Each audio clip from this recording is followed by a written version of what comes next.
I'm Sarah Mitchell, 30 years old, and for as long as I can remember, I've been the ghost at my own family's table, fading into the background like a half-finished sketch nobody bothers to frame.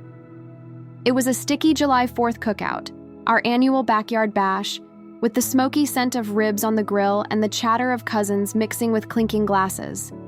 My mom, Diane, caught my eye from across the lawn, her iced tea sweating in her hand, nails painted coral from her last salon trip, and she said with a laugh that didn't feel funny, "Sarah, if you slipped away tomorrow, I swear nobody'd even notice." The whole crowd, uncles, aunts, my siblings, laughed like it was the punchline of the summer. Everyone except me. I lifted my lemonade, the ice clinking against the glass, and said softly, "All right, let's see about that." They thought I was playing along, tossing out a quip to keep the mood light. But inside, where hurts stack up like unpaid bills, I meant every word. Years of being brushed aside, of pouring my heart into my photography only to have it called a cute little project, had hardened into something fierce and unshakable. That night, alone in my car with the hum of the engine and fireflies dancing outside, I decided to do something that would rewrite my entire life. Before I spill the rest, drop a comment below. Where are you reading from? If you've ever felt like you're shouting into a void just to be heard, hit that like button and subscribe. What comes next might just spark something in you to grab your own story by the reins. Feeling invisible wasn't new. It was like the familiar creak of the floorboards in our old family home. Always there. Something I'd learned to live with but never stopped aching over. My dad, Thomas Mitchell, was a self-made man, building his insurance agency from a tiny office with flickering fluorescent lights to a business that kept him out past bedtime most nights. Growing up, his chair at the dinner table was more decoration than seat, and when he was home, his mind stayed at the office, conversations swirling around claims and policies, or my siblings' latest triumphs. I'd try to share something, a client who loved my latest shoot, a photo that took hours to perfect, but my words would get lost, drowned out by someone else's louder story. It wasn't malicious, but it cut deep, like a paper cut you don't notice until it stings. Mom, Diane, was the heart of our town's social scene, her planner bursting with book clubs, fundraisers, and coffee dates, her smile polished as her kitchen counters. She had this knack for compliments that felt like slaps. "Sarah, that skirt's so bold not everyone could pull it off," or "Your photo thing is sweet, keeps you out of trouble, huh?" It was like she couldn't see the fire in me, the way I'd lose hours chasing the perfect light through my lens, capturing moments that made my heart sing. My siblings were the golden ones, soaking up all the air in the room. My older brother, David, 2 years ahead, sailed through med school and into a fancy oncology residency, turning every family gathering into a stage for his hospital heroics, or the VIPs he'd met at conferences. My younger sister, Rachel, 18 months my junior, chased Dad's legacy with a Yale law degree, already making waves at her firm by 28. Her case is the kind that got whispered about at Mom's luncheons. And me? The middle kid, the one who found magic in freezing, fleeting moments, a child's laugh, a sunset's glow, through a camera lens. My freelance photography, which had paid my rent and groceries for 5 years straight, was still just my little hobby to them. "Sarah, when are you getting a real job?" they'd ask at every holiday, their voices heavy with that mix of worry and judgment that made me want to curl up and hide. Dreams are nice, but stability matters, you know. I can still see myself at Thanksgiving 3 years back, heart thumping as I hauled my portfolio to the dining room, fresh off a feature in a glossy travel magazine. My hands shook a little, not just from nerves, but from the thrill of seeing my work in print, capturing desert horizons and bustling city squares. I spread it out on the table, expecting at least a nod of pride. Mom flicked her eyes over it for maybe a second. "That's nice, sweetie," she said, voice flat as the cranberry sauce, before turning to Rachel. "Did you tell everyone about your big deposition yet?" The portfolio sat there, ignored, as the meal rolled on, until I quietly packed it away, my excitement snuffed out like a candle. That was the rhythm of my life. Birthdays remembered late with a rushed card, calls I made that went unanswered, achievements shrugged off like they were nothing. Showing up to family events felt like a chore, and skipping them, nobody noticed. Except for my grandma, Evelyn. She was the only one who saw me, really saw me. "Sarah, "You've got a gift," she'd say, holding my photos close, her glasses slipping down her nose as she studied each one. "You find beauty in places folks don't even glance at." Her small house was a gallery of my work, frames on every wall, and she'd call just to talk about my clients, my friends, my dreams, listening like every word was a treasure. 2 weeks before that cookout, I got a rejection that hit like a freight train. A major gallery, after months of back and forth, passed on my work. "Your perspective's too plain," the email read, each word a jab. "We need something extraordinary." I was gutted, tears blurring my laptop screen as I called Mom, hoping for comfort. She sighed, long and heavy. "Maybe it's a sign, Sarah. Not everyone's cut out to be a star." Those words burned, sinking deep. Not everyone's cut out to be a star. Was that how they saw me? Ordinary, forgettable, just taking up space? By the time that 4th of July rolled around, that burn had turned into a spark, ready to ignite. I'd spent years trying to carve a spot for myself, showing up with hope that slowly crumbled into exhaustion. Therapy, boundary setting, speaking up exercises. I'd tried it all, but the family dance never changed. That cookout was textbook Mitchell. David brought his new girlfriend, a pediatric nurse with stories that dazzled everyone. Rachel held court about her latest courtroom win. Dad manned the grill, phone glued to his ear. Mom flitted about, refilling glasses and charm. I sat off to the side, camera in my lap but not shooting, just watching through the lens. The frame was perfect, a happy family, complete without me. Then Mom strolled over, tea in hand, and dropped her line with that sharp-edged smile. "If you slipped away, nobody'd notice." The laughter that followed was like salt in a wound, a silent agreement that I was expendable. My "let's see about that" came out calm, but inside, I was breaking.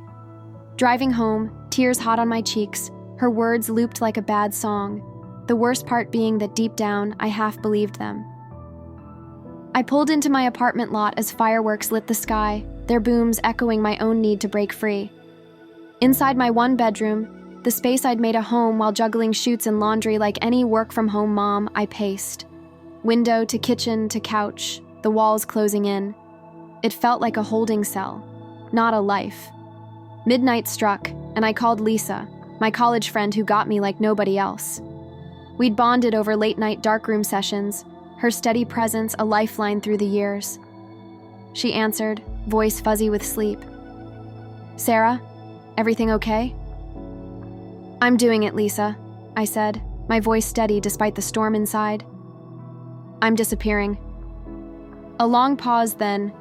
"Because of Diane's jab?" "Sarah, no. It's not just that. It's everything. Years of being nothing to them." I curled up under Grandma Evelyn's quilt, its soft purples and yellows a hug in fabric form, and poured it all out. We talked till dawn, Lisa pushing back with ideas, family talks, a getaway, anything but this. But as I laid bare the years of dismissals, the way my dreams were treated like childish games, she softened, understanding creeping in. "Where then?" she asked. "Somewhere new, where I'm not the family letdown." "Your clients? Your place?"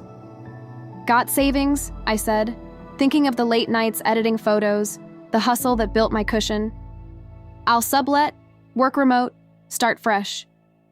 By morning, we had a plan. Lisa as my anchor, checking my place, forwarding mail, my secret keeper. Hanging up, I pulled out my suitcase, battered from road trips past. Packing was like shedding skin, jeans, sweaters, camera gear, hard drives, a few books, Grandma's quilt. The rest, cheap furniture, random decor, felt like props for a life I hadn't chosen. Bank run at 9, $5,000 in cash, enough left for bills. Bus ticket to Seattle, a city I'd loved at a workshop, its waterfront and artsy pulse calling me. The note took hours, drafts torn up until, "I need time away. I'm safe. We'll reach out. Sarah." Left it by my phone, that tethered to ignored texts, and slipped Grandma's photo, her smiling in her garden, into my bag.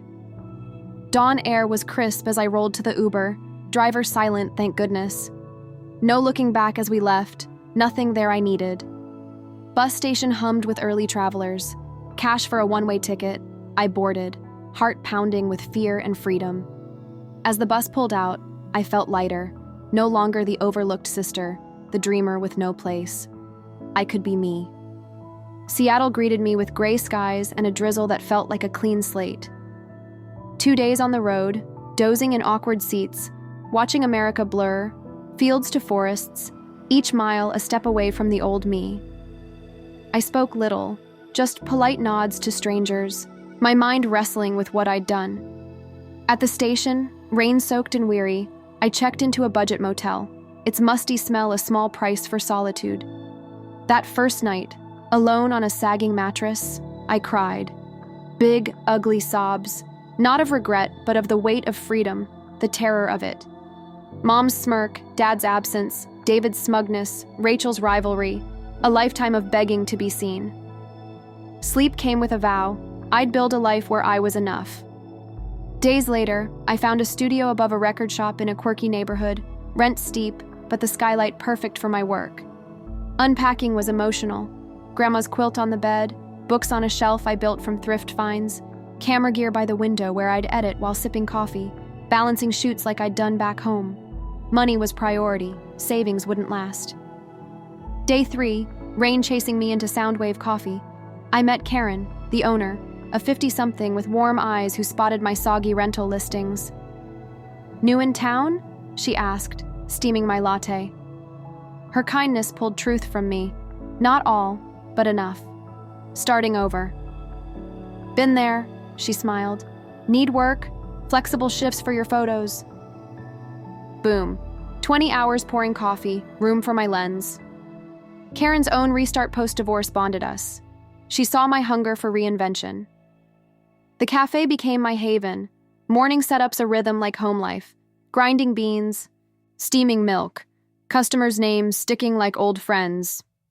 "Sarah, best cappuccino yet," a regular mom said, juggling her kid and laptop, her life mirroring mine. Small praises lit me up, filling gaps left by family. Free time, I roamed with my camera. Waterfront sunsets, street musicians, misty parks. New Instagram, untied to my past, drew locals fast. One, Ethan, a web designer, messaged about a brewery shoot. Our meetup stretched into laughs, him introducing Mia, a baker supplying Karen's shop. They pulled me into hikes, art shows, dinners. No comparisons, just acceptance. Neighbors clicked too. Henry, retired teacher next door, widowed, shared porch coffees, his loss echoing my emotional drift. "Best photos show what's hidden in plain sight," he said, shifting my focus to raw moments. Barista's hands, rain on windows. Confidence grew, old doubts fading without family's shadow. 3 months in, Karen suggested, "Show your work here." The display sold prints, sparked gigs. By month 4, cafe hours cut, photography soaring. "Always knew you'd shine," Karen beamed, no judgment. Ethan pushed therapy. New city, new baggage unpacked. Dr. Ellis listened as I spilled my vanishing, asking, "What did you want beyond escape?" Sessions untangled family ties, distance for growth, not just flight. They taught you to doubt your worth. Wrong. Build new truths. 6 months I was new. Boulder style, waking without dread, setting client boundaries. Friends threw a cafe party, gifting a canvas of my peer shot. To Sarah, "Seattle's brighter with you," Ethan toasted. Alone, Lisa's call. "Ready to reconnect?" "Not yet." Grandma calls weekly, frantic. Others, "Police after a month." Diane's mad. Thomas bets you'll crawl back broke. Sib's quiet. Only Grandma truly worried. "Happy?" Lisa asked. Looking at my walls, photos, Mia's invite, Henry's flowers, I nodded. Getting there. My absence stirred home slow. Lisa said Diane found my note days later, annoyed, not worried. "Overreacting," she told Thomas via Evelyn. Thomas, "She'll show when funds dry." David Rachel texted guesses, then moved on. Evelyn pushed police, cop shrugged, adult, voluntary, no case. Diane spun tales of my art trip abroad at events, but privately raged, then feared. Months in, cracks. Thomas buried in work, Sibs dodged blame. 6 months, Diane's therapy for anxiety, not insight. Thomas hired PI Daniel Torres. He pressed Lisa, who held firm. Diane's grocery store tears. What did I do? Reflect on how you treated her, Lisa said. Thanksgiving broke Diane, my empty seat, sobs in my old room. Our fault. Thomas pushed therapy. David admitted to Lisa, lousy brother. Rachel's emails. Sorry, chased approval, hurt you. Year mark, Daniel traced Seattle via card use, style matched Insta. I was ready, stronger, self-found. Evelyn to Lisa. They'll see her now, or I'll make 'em. Gallery show, hidden in view, 20 shots of everyday magic. Karen linked owner, prep consumed me. Opening hummed, crowd praising, reporter chatting when they walked in. Diane small, Thomas awed, David, Rachel unsure, Evelyn fierce. Her hug collapsed time. Knew you were safe. Next day, my studio packed, silence heavy. PI found Insta, cafe, Thomas said. You've built a life, Diane marveled. Rachel, why leave? Years unseen, barbecue was it? Didn't mean, David began, but you did. Diane's tears, joking. Lifetime, not one day. Thomas confessed buried art dreams. David, work obsession. Rachel, envy of my clarity. Hours of tears, truths, tentative bonds. Home? Diane asked. Seattle is, build slow. Evelyn, you're stronger. Peace settled. I'd found me first. Home visit, Evelyn's Thanksgiving call, Diane's texts. Ethan teased outfits, Mia packed cookies, Henry gave essays, Karen hugged. Back, right? Flight stirred old Sarah. Dr. Ellis prepped. You're new. Thomas's hug awkward, drive safe topics. House same, Diane tense, Evelyn's hug home. Sibs curious, David on photos, Rachel on pro bono work. Evelyn broke dinner's stiffness. No pretending, move forward. Laughter eased. Diane kept room, I chose guest. Shoebox of teen pics. Saved 'em, saw your spark, Diane admitted. Her regret, my bridge. David's therapy, Rachel's doubt confessions deepened ties. 4 days, Thomas's old sketches, Diane's portfolio listen, Sib's struggles. Seattle spring? Diane asked. Maybe. Evelyn, found you? Yes. 2 years on, book Finding the Unseen launched, family visiting. Karen texted arrival. Doorbell. Diane with daisies, Thomas with a sketch, Sib softer, Evelyn proud. Tour buzzed, dinner with both families meshed. Diane's toast. To Sarah, brave to vanish, braver to be seen. Evelyn, strength in your worlds. Cafe breakfast, Diane. You belong. Group photo, me in frame, journey complete. From shadow to light, vanishing to self-sight. Visibility starts within, built with those who see you true.